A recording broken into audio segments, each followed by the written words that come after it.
কাউকে মানসিক কষ্ট দিচ্ছেন, খুব যত্ন করে দিন যাতে কেউ টের না পায়। তবে নিজেকেও একটু তৈরি করে রাখবেন ভবিষ্যতের জন্য।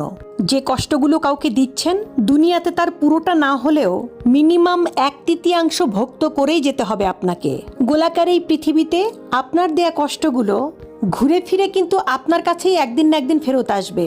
আপনি নিজেই আত্ম অনুশোচনায় ভুগতে ভুগতে একটা সময় শেষ করে দিবেন নিজেকে, যা হয়তো আপনার সো কল্ড ইগোর জন্য ওই মানুষটার কাছে ক্ষমাও চাইতে পারবেন না। আমাদের সবার মনে রাখা উচিত, মানুষের দীর্ঘশ্বাস খুব খারাপ হয়, সামনে এগোতে গেলে শেকলের মতো পা জড়িয়ে টেনে ধরে।